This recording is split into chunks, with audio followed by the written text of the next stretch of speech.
Welcome to the Carnivore Cast, a podcast focused on the carnivore diet and lifestyle, with practical advice from successful carnivores, citizen scientists, and top researchers. I'm your host, Scott Meslinski, and I'm here to speak with experts and experienced carnivores to get answers to your biggest and meatiest questions while helping you live your best life as a carnivore. If you enjoy the show, please consider supporting the Carnivore Cast on Patreon. By becoming a patron, you'll help us reach more people and continue to create content on Carnivore. There are also exclusive perks available, such as private Q&As, consultations with me, and more. Become a supporter at patreon.com/carnivorecast. Check the episode description for the link. Thank you, and I'll see you there. Ellie Rome at Mindful Belly on Instagram is a holistic health and weight loss coach and host of the Don't Eat Your Feelings podcast. She helps women stop binging, reduce inflammation, and feel good in their bodies. Ellie was a former chemical engineer who changed her career after autoimmune thyroid, weight gain, and lots of related health issues. She dove into carnivore after 8 years of strict low carb and autoimmune paleo and still not feeling completely optimal. Ellie shares phenomenal information and success stories on her Instagram and YouTube channel, both of which I've really enjoyed. Welcome to the show, Ellie. Thank you, Scott. Thanks for the intro. Of course. And it was so fun coming on your podcast. I'm really excited to have you on the Carnivore Cast. And so I'd love to, let's make it personal. Let's get into your health story. Where did your health journey begin? Yeah. So my health journey began pretty much at a very young age. I was a sugar addict my entire life. So I don't use the word addict lightly. I was kind of obsessed and it pretty much drove my life, especially my childhood years. I feel like every decision I made was based on, am I going to get sugar? Am I going to get something sweet? And so that was childhood. And it was just like constantly hungry, constantly thinking about food. And I was tiny, and I was an ADHD kid who could not sit still. And that was throughout high school. And then I got to college, and that's where things kind of started to break down. I started to gain weight. I gained about 30 pounds in college, and I was doing everything that I knew to do to keep it off, which was the conventional wisdom of eating less and moving more. And I was trying to restrict myself. Got to a point where I was really trying to starve myself, trying to make myself throw up, and unsuccessfully, and would just binge out of control. And I felt like I could never get a handle on it. I was constantly shaming myself, beating myself up. I just didn't want to go out with friends. I didn't want to get dressed. I had so much self-loathing because I just felt so out of control. And I ended up, it wasn't just the weight. I started developing a bunch of symptoms of autoimmune thyroid. I didn't know that was what it was at the time. I was losing hair, had shortness of breath issues where it was just during the day I would have these episodes where I couldn't get a full breath. And then my toes started going numb. Like my toes would go white and my pinky toe would go black. And I'd have to leave where I was to go soak them in a hot tub of water to get circulation back. And it was just weird symptoms like that. I had digestive issues. I had patches of eczema. And I went to 6 different doctors, all of whom could not identify anything really wrong. My blood work looked fine, or to be fine. I went to a gastroenterologist. We did an endoscopy or something. He went into my small intestine. They didn't find anything. It was just like a bunch of handed prescriptions for things. So like ADHD medication. Some thought it was anxiety, thought it was in my mind. Acid reflux, just like handed things to Band-Aid symptoms. And I ended up going to a holistic practitioner my mom was seeing at the time for her thyroid. And she was the only one that asked me what I was eating. And at the time I thought I was doing pretty well based on what I thought to be true, which is like the whole wheat bread and low fat yogurt. Yeah. And she knew pretty much instantly it was the food that was contributing to a lot of it. And so I was tested for food sensitivities. Like I did the Entero lab stool test. This is like 8 years ago, and came back with incredibly high gluten antibodies and dairy, soy, and eggs. So I went off all of those completely for 3 months, and I didn't feel really any better. And the reason was because I went to a bunch of the allergy-free processed food. So I was just eating like gluten-free cakes and brownies and chocolate. And I was like, this is easy. I'll do this. But I still felt horrible. And I realized like at that point it was the sugar that was like really had to go, but I was so resistant to it. And so I committed to the Whole30, and I failed in the first 24 hours. And then I committed again, and I made it the 30 days, and my world changed. Wow. Yeah, like all my symptoms went away. I lost like 15 pounds in the first month. I think most of it was inflammation. And then after those 30 days, I never went back. I kind of got really interested in the research and wanted to learn more and understand why. And so started studying it, and it's been kind of an evolution. I was a chemical engineer, and as you mentioned, and ended up switching into health coaching on the side for a while, and then was able to leave my full-time job to do my coaching full-time. Yeah, that's amazing. Thank you for sharing that, Ellie. I can't imagine what you must have gone through mentally, having some of those struggles, thinking you were doing all the right things, and still just watching your health deteriorate. That must have been incredibly challenging. Yeah, it was definitely frustrating not knowing where to go, but I think there was a definite light at the end of it, and a reason for all of it to happen, for sure. And talk a little bit about your paleo diet. What did that look like? How did you eat on that diet? Yeah. Yeah. So for me, it was pretty limited. Like I was very okay with eating the same thing every day. What worked for me in the beginning was I was eating just like chicken, sweet potatoes, a lot of greens, and like zucchini noodles, just like vegetables, and some fruit. I really didn't eat that much fruit because I realized how much my sugar was. I like very sensitive to sugar. So like if I start eating something sweet, it really triggers my like sweet tooth. And so it was just easier for me to abstain. And I had to learn that along the way. Like dried fruit, I'd be like, it just set off things, and I didn't like being under those cravings. That makes sense. But yeah, I've always had issues with plant foods though. So I have oral allergy syndrome. So a lot of plant foods make my mouth itch. So it's like a lot of those were out. Nuts and seeds, I would have weird reactions to. Like I'd eat them sometimes, and it'd be fine. And then sometimes I would have like itchy mouth, or I'd get sore joint. So I never really ate a lot of nuts and seeds. I'm also allergic to peanuts, like deathly allergic. So those are out. So I mostly ate meat and vegetables. And I'm also pretty allergic to fish. So I've got a lot of allergies. And so that was mostly out. I was eating a lot of sardines. And so, yeah, it was pretty much meat and vegetables and fish. Interesting. And sardines. Yeah. And talk a little bit about the mental aspects with binge eating and your relationship with food. How did that evolve once you discovered paleo?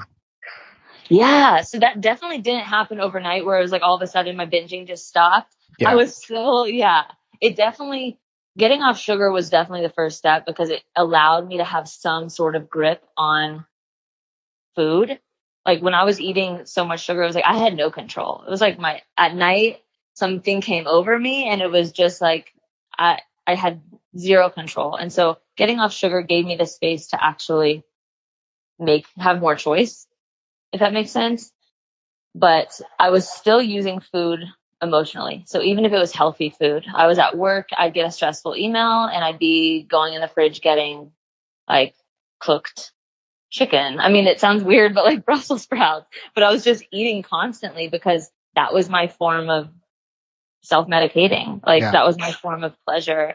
And it wasn't till I really started getting into like learning about health coaching that I learned a lot of these mindfulness practices, and it got me into into mindfulness, of being able to recognize my compulsions and recognize why I was reaching for food. And I think that was one of the most powerful questions I had, was like, am I actually hungry? Why am I reaching for this? And it was so often, it was because I was stressed out. I was procrastinating was a big one. Like, I just didn't want to go to my next task. So I was like, well, I'll just eat. Like, it was like, it's a reasonable excuse to not go work on something. Yeah.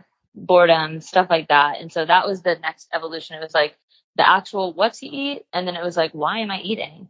And how am I eating? I was a lot of times was eating unconsciously and eating really fast, not chewing my food, just kind of like multitasking during meals and stuff like that. And so that's definitely been a huge shift. Probably the biggest shift is like just my patterns with food and the mindfulness around food. This episode is brought to you by Optimal Carnivore. Optimal Carnivore was created by carnivores for carnivores. They've recently released a new product, a grass-fed bone marrow. It is the whole bone extract, which includes the bone marrow, the cartilage, and collagen peptides. Our ancestors would have eaten the whole animal, including bones, and especially the marrow. All the nutrients and substances that your body needs to build, repair, and maintain your bones, teeth, and connective tissue can come from the bone marrow. It's a complex that contains the same components as home-cooked bone broth, but making bone broth can be a hassle. You have to source high-quality bones, boil them for days, and this is a simple, convenient alternative that's gently freeze-dried so it preserves all the nutrients completely intact. It's perfect for people who are traveling or don't have time to make bone broth themselves. Visit www.amazon.com/optimalcarnivore and use the code carnivore10 to receive 10% off your purchase. I think mindful eating is such a neglected topic, especially in like the carnivore space. So many people just, wolf down a steak or have a keto bar on the road or something like that. And it hurts your digestion. It's bad for your mental health. There's so many reasons not to do it. But it's so easy to, and I slip into those habits all the time. But some of the things you spoke about, I think a lot of folks can relate to, eating out of boredom, eating out of anxiety, stress. How do you, and when you work with clients, how do you separate that, like just kind of common poor food behaviors and a poor relationship with food from like a binge eating disorder or disordered eating? Or do you just view it as a spectrum? How do you think about that? Yeah, exactly, Scott. I think of it as a spectrum for sure. I don't think there's a black and white, like you're a binge eater, you're not a binge eater. I think it is a sliding scale, or a spectrum. And I think first step is that awareness piece, starting to notice your triggers. Like for me, I was constantly overeating as well. Like I just wanted to keep going. And this is even on paleo foods. It was like, I just wanted to keep eating and eating and eating. And then I would be miserable afterwards and be like out of commission for the day. And so it was starting to recognize this behavior. I'm like, I don't want this. Why do I keep doing this? I feel like crap afterwards. And so starting to, I get just pointing that out, noticing when I was doing it, and then how to start creating kind of strategies during my meals to really slow down, to set my intention. How do I want to feel after this meal? Like, I want to feel light. I want to feel energized. So it was like starting to serve myself a lot smaller, really slow down. And it was just reconditioning my mind to how to eat, because I was just so used, like the norm for me was to eat until I was beyond full. And so I just had to recondition myself to not do that anymore. Yeah. And what inspired you to change your career, Ellie? What inspired you to focus full time on helping people and working with them? Yeah, great question. So honestly, I guess it's like two parts. Before I was in chemical engineering, like I always wanted to go to med school, but I was like, oh, well, if I don't get into med school, then I want like a solid degree to come back on. This is my thoughts at 18. And so I chose chemical engineering, to be honest, not even really knowing what that was. I just knew I liked math and science. And then through school, I kind of just got sucked into it. I was on high doses of ADHD medication at the time, and just because I had so much brain fog and was so chronically fatigued. And I feel like when you're on stimulants, I don't know if you've ever taken any or anybody listening, but basically it's like you're on a wheel and you're just like going. Like anything that you're doing feels like it feels good because you're on stimulants, if that makes sense. Like I could Yeah. be doing anything and think that I like it. And so going through paleo, I was able to completely get off those ADHD medications. And it was like the first time I asked myself, like, what am I doing? Why am I in this career? And after going paleo, I kind of was obsessed. I mean, I was like teaching everybody around me. I just wanted to learn more and more. I did a 6-month public speaking course and just dove into public speaking about sugar addiction, like Dr. Robert Lustig. I just found it fascinating. And I think there's a reason there was this spark, and it just kept coming up. I was like, what do I do? Should I go back to school for nutrition? But I didn't really want to go to classical nutrition. I wanted to do something where I was really helping people, and I really didn't know if I was ready to go back to school after being in engineering for college. And so found the Health Coach Institute, enrolled, and then started coaching people and realized that I loved it. Yeah, that's very cool. And how do you work with people through Don't Eat Your Feelings, or what are some of the goals of the brand? Yeah, so most of the clients I have are people who binge eat and sugar addiction. I guess the goals of the brand is to help people kind of break through that, and also just inform about the miseducation or misinformation that a lot of people are preached. I think what made me so passionate about coaching was that my beliefs were so backwards, and everything I was hearing was so not what was the truth. And so it drove me to want to share with other people, like open their minds and kind of just educate. And I'm still learning every single day. So it's just like, it's fun though, even if you're a couple steps ahead of somebody, you can open the door for them. And so that was really what Don't Eat Your Feelings is about. And I know how much I struggled with food, and I work with women every single day who have those emotions of like hating their bodies and feeling out of control with food. And so my mission is to be able to help them break through that, because I know how it feels to be on the other side. And it's like, oh my gosh, if I can help you over that, like that is the biggest gift in the world. Yeah, that's huge. There's something so fulfilling about helping people with their health. You really transform their lives entirely. And let's shift back to your own personal nutrition journey. So paleo sounds like you were eating already a very restrictive, close to carnivore version of paleo. Where did you find carnivore, and what inspired you to try it? Yeah, so I have just never was feeling optimal. So as you mentioned, it's been like 8 years on a very strict paleo diet, and I've always just been like I actually, before carnivore, I was cutting back meat, and I was like, maybe I need more vegetables, because something just wasn't right. Like I was still bloated every day. I was waking up bloated, and I was like, what's going on? Like I in my mind, I was eating the healthiest diet for me. And I started I've always had this reoccurrent patch of eczema on my hip point and my left wrist. And just randomly, usually around my period, it's like right before it, it's just like this reoccurring patch that comes up. And I'm like, there's something off here.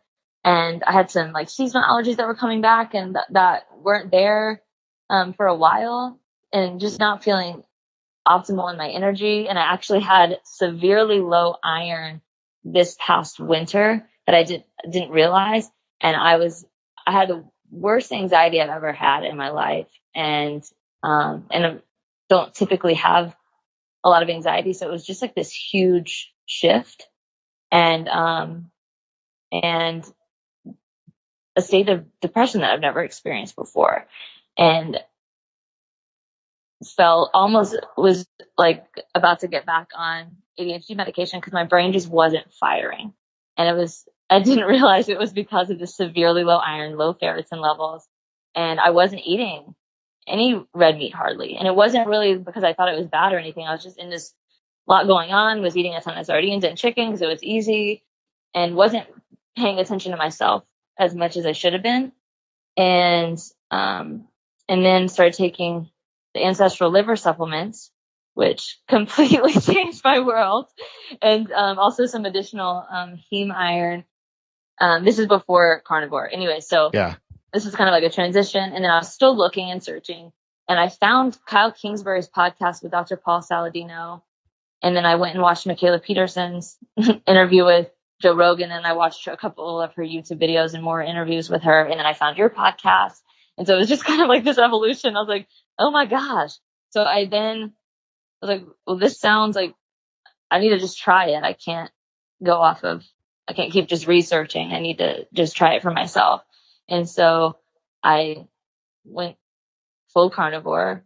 This was like 50 days ago, and my eczema's gone. I'm waking up not bloated. It's just kind of like magical. It's still in its like evolution because I'm learning like the optimal amounts of everything for me and like supplementation and things like that. But it's been such a blessing. And I think I've been very fearful of plant foods because I have such weird reactions with stuff. And so, but was forcing myself to eat them because I thought that we were supposed to. Yeah. Yeah. I think so many people feel that way. And thank you for sharing that, Ellie. That's incredibly tough that's a lot of those issues resurfaced for you over the winter. I'm sorry to hear that. And why do you think you noticed such incremental improvement from paleo to carnivore? What do you think was causing that? Yeah, I think, well, definitely a big part was just, I think I needed more red meat for sure and more iron. And I think there's something like the vegetables I was eating were like a lot of kale. Everything was cooked because I have issues with raw stuff. So I'd cook everything down, but I think there was like clearly whether it's like the oxalates or I don't know what exactly. And I was eating like green beans and lots of spinach. And so I'm thinking it was just my body's was reacting to it. Yeah, I guess. that makes sense. And what have you found works for you on carnivore? You mentioned a lot of tweaking, but what do you eat in a typical carnivore day or week? Yeah. So right now, like I realized ribeyes are probably my best bet. I was eating a lot more like ground beef and in the beginning and chicken, and I just realized how much I need fat and how good I feel when I eat ribeye. I also bacon. I'm like trying to cut back on bacon because it just go for it. Yeah, there's something about it that I think my body's just calling for fat, and so I feel great when I eat ribeye and bacon. And so that's been kind of that's mostly what I've been eating. I eat very, coffee. Honestly, going carnivore is like the biggest shift I noticed going carnivore too was cravings. So even though I was on like low carb paleo and I've done keto before too, all paleo, like a paleo keto, never any dairy. But I noticed, my satiation signals, even from that low carb, like only eating some sweet potatoes, and like there's something about how much more satiated I feel with just eating meat, and then I just don't like crave food because I'm just gonna go eat more ribeye. Like it's like it's very freeing. That's awesome. In a way. Yeah. And it sounds like the higher fat approach is working really well for you. What else have you learned along the way, and have you tried to apply this with any of your clients?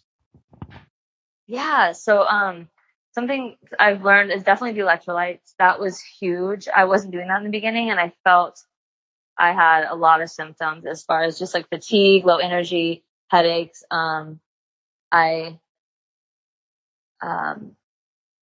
and then I got the light show. They're like non-flavored electrolytes, and that it's like my brain woke back up with those. And so was definitely underestimating the amount of salt I needed and other minerals. And other things that have helped for sure.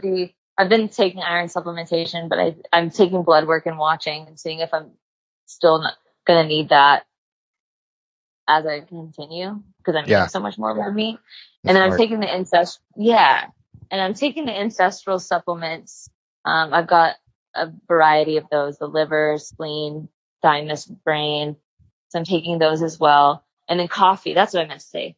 Coffee was the hardest thing to get off of for me for carnivore, because I was drinking probably like 2 to 4 cups a day, and now completely off. So that was just like, I think the first 2 weeks, honestly, it was caffeine withdrawals more so than like carb withdrawals. Yeah. That's a lot of those things are common. I think electrolytes are so critical for people starting out, and it can really make or break you. And then coffee is something I usually tell people not to try to drop it first, because it's like trying to beat 2 addictions at once, or make two transitions at once, which can be really challenging. For me, I was years into carnivore before I dropped coffee, and then I did it very gradually, switching to caffeine pills first, and then titrating down my amount of caffeine pills very systematically, and had no withdrawals, which was really nice. No bad symptoms from that. But yeah, I see all these like YouTubers, like fitness celebrities who are like, I tried the carnivore diet for a week, and they're like, and I also dropped coffee, and I used to drink 6 cups a day, and I had no energy on the carnivore diet. And I'm like, yeah, maybe it's the fact that you're not drinking coffee. So I think you kind of have to separate those things sometimes. Totally. And how about with regards to like meal timing, fasting? Do you implement any sort of fasting? Do you just eat when you're hungry? Do you fall into a certain meal pattern? Yeah. Real quick on coffee, I totally agree with you on that. And I did try to reintroduce, because coffee's always been something that I feel like does cause me inflammation, because I get slightly joint pain, which is why I wanted to give it up. And when I reintroduced a couple weeks ago, it was unfortunately it gave me more wrist. I get like this like tightness in my wrist and my arms, and so something's going on there. Just if anyone else is experiencing that, just want to share. But as far as, I'm sorry, what was your question? Oh yeah, just around meal timing. I'm curious. Oh, yeah. So I've been kind of playing with this too. So I've done intermittent fasting for a while. Nothing crazy, just like 16/8 is mainly like what I shoot for. I try to stop eating around 4 or 5, and then I'll eat in the morning around like between 8 and, depending on what I've got going on. If I teach yoga and fitness classes, so sometimes I'll eat before those. But no major fasting. I try to just listen to my body and go off of my signals, and I feel better when I don't eat right before bed. And one thing, I haven't had any issues with sleep, and that was a big deal, because when I did keto, I had a lot of issues with sleep. I was waking up in the middle of the night, and I'd feel really energized during the day, but I was like not getting deep sleep, and I just didn't feel like I was getting deep sleep, so I kept waking up. But with carnivore, I've been sleeping great. That's great. Yeah. And do you typically eat a certain number of meals per day, or is it just kind of variable, however you feel? Or how many meals do you typically have? Yeah, I typically have 2 or 3 meals a day.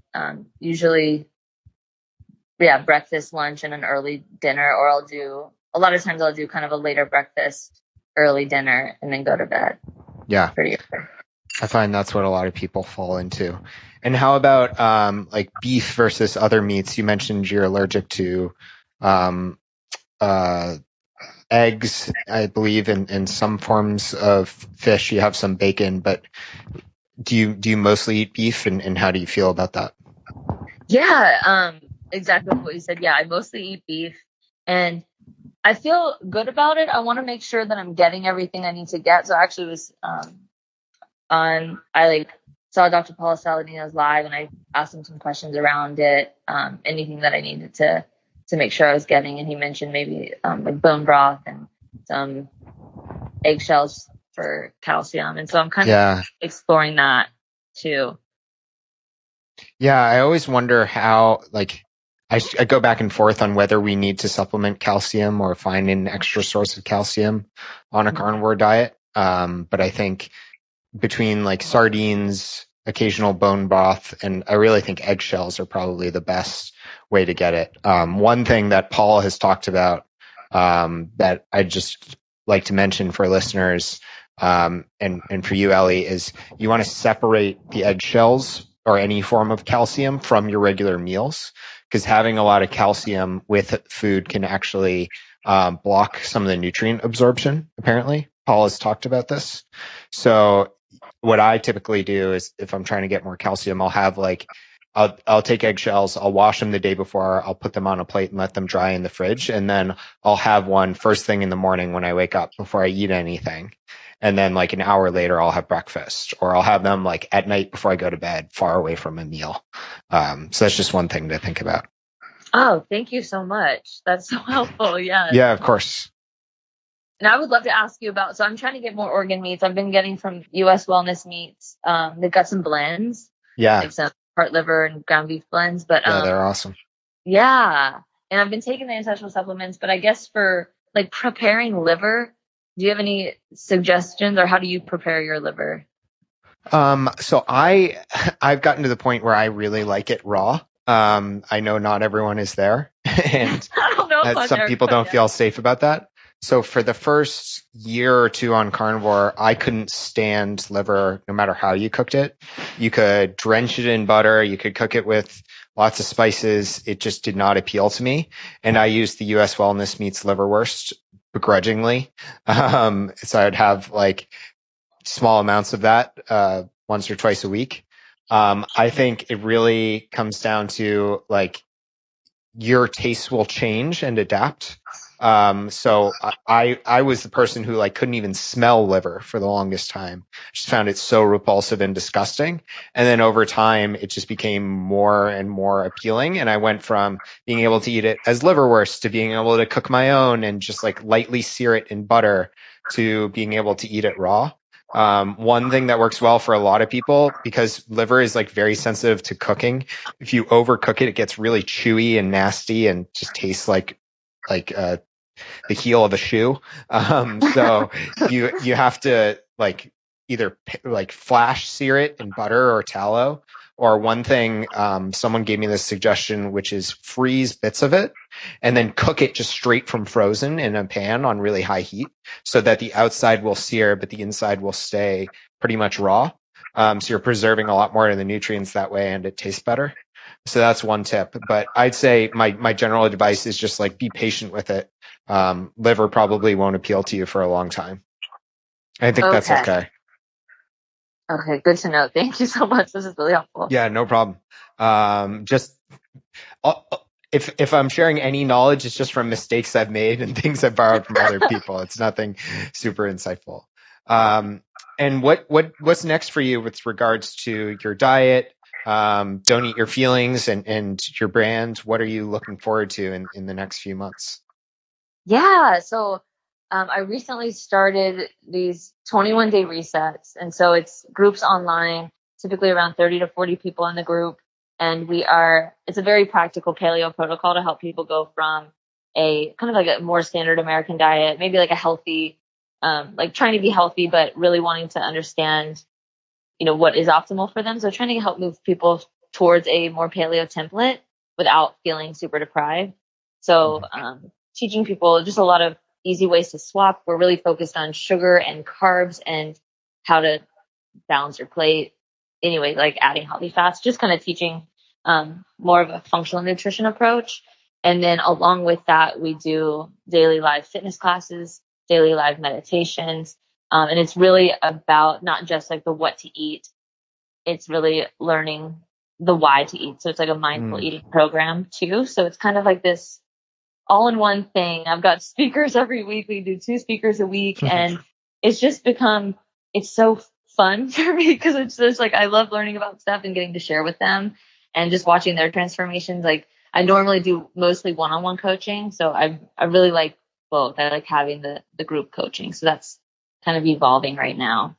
That's great. That's awesome. You're able to help more people that way, and they can learn from each other and have this sense of community too. I think that's really great. Totally. Thank you. Great. Well, it's been an absolute pleasure having you on, Ellie. Thank you so much. I think folks will really enjoy this and learn a lot from your personal story. And I'd really encourage them to go check out more of what you're doing across social media. Where can folks find out more about you? And I'll link to that in the show notes. Thank you, Scott. At Mindful Belly, spelled BELLIE, or mindfulbelly.com. Great. I'll make sure to link that. Great. Well, hope you have a great rest of your day, Ellie, and thanks again for your time. Thanks, Scott. If you enjoy the show, please consider supporting the Carnivore Cast on Patreon. By becoming a patron, you'll help us reach more people and continue to create content on carnivore. There are also exclusive perks available, such as private Q&As, consultations with me, and more. Become a supporter at patreon.com/carnivorecast. Check the episode description for the link. Thank you, and I'll see you there. Thank you for listening to this episode of the Carnivore Cast. If you enjoyed this episode, please review on iTunes. It really helps us out, and share it with a friend. What questions would you like answered, or who would you like to hear from in the carnivore research community? You can find me on Twitter, Instagram, and Facebook at Carnivore Cast, or go to carnivorecast.com. You can also email me at info@carnivorecast.com. I'd love to hear from you. Until next time, keep it carnivore.